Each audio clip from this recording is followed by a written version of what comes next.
Hello students, today we are going to learn some important abbreviations of international organizations. कुछ अंतर्राष्ट्रीय संगठनों के abbreviations यानी संक्षिप्ताक्षर। संक्षिप्त में हम क्या बोलते हैं उन्हें, और उसका एनलार्ज रूप यानी उसका बढ़ा हुआ रूप क्या होता है। आइए हम देखते हैं। कुछ शब्द हैं आपकी जानकारी और आपके ज्ञान के लिए। पहला शब्द है यूएन, यूनाइटेड नेशंस। इसकी चर्चा आप सुनते रहते हैं, यूएन की चर्चा अक्सर, इसे हम बोलते हैं यूनाइटेड नेशंस। दूसरा है WHO, WHO भी कहा जाता है इसे संक्षिप्त में, वर्ल्ड हेल्थ ऑर्गेनाइजेशन। कोरोना के समय इसकी काफी चर्चा हो रही थी, WHO की, World Health Organisation. UNICEF United Nations की का एक अंग है, एक विंग है, United Nations children's education fund, ये यूनिसेफ। यूनेस्को, यह भी यूनाइटेड नेशंस का एक विंग है। अब देख रहे हैं United Nations Educational, Scientific and Cultural Organisation. पांचवा है WTO, इसकी चर्चा भी अक्सर आप सुनते रहते होंगे, वर्ल्ड ट्रेड ऑर्गेनाइजेशन। विश्व के व्यापार से संबंधित जो चीजें हैं इनसे कंट्रोल होती है और यहाँ पर इनकी चर्चा होती है। नेटो, नेटो का नाम बार बार सुन रहे होंगे आप लोग, रशिया और यूक्रेन के युद्ध के दौरान कि कैसे नेटो में शामिल होने के लिए चाह रहा था यूक्रेन और रशिया उसका विरोध कर रहा था। तो इस नेटो को देखें क्या मतलब होता है। North Atlantic Treaty Organisation, North Atlantic Treaty organisation.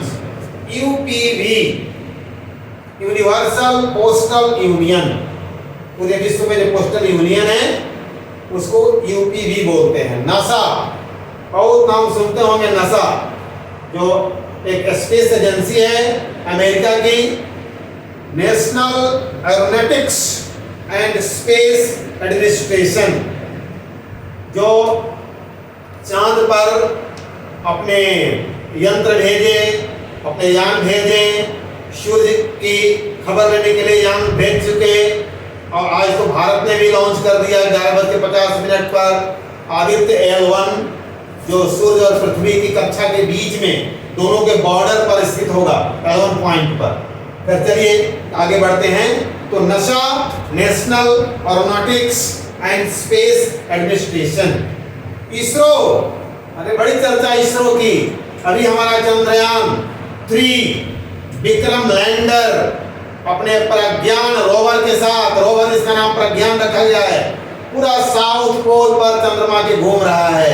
ISRO ने भेजा था बच्चों, इंडियन स्पेस रिसर्च ऑर्गेनाइजेशन, ये इसरो ने इसको लॉन्च किया और ये लैंड भी कर दिया चांद पर, और आज रोवर हमारा प्रज्ञान रोवर घूम रहा है मस्ती से और सारी सूचनाएं भेज रहा है वहां से। ठीक है, तो ये है इसरो हमारा, Indian Space Research Organisation, complete Bharat का एक साइंटिफिक ऑर्गेनाइजेशन जो काम करता है विभिन्न तत्वों पर, विभिन्न बिंदुओं पर। और अगला है सार्क। सार्क कंट्रीज का नाम सुनते होंगे, उसका सदस्य एक भारत भी है सार्क का। तो आइए देखते हैं इसका full form. South Asian association for regional cooperation, regional cooperation के लिए, क्षेत्रीय विकास के लिए, क्षेत्रीय विकास को ध्यान में रखते हुए साउथ के कुछ एशियन कंट्रीज का एक ऑर्गेनाइजेशन है जिसमें 8 देश हैं।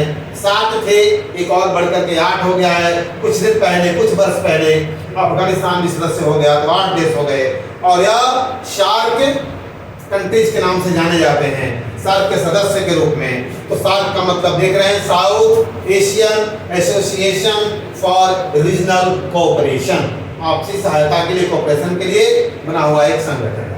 इस तरह से ये थोड़े से कुछ 10 एब्रिविएशंस हैं और उनका विस्तारित रूप आपने देखा, और इस तरह से इन इम्पोर्टेंट शब्दों को आप याद कर लेंगे तो शायद यह एक्रोस्टिक बोलते हैं इसको, कभी एक्रोस्टिक क्या मैं समझा दूंगा, और यह आपके काफी काम की चीज है। तो आज के लिए बस इतना ही, याद करिए।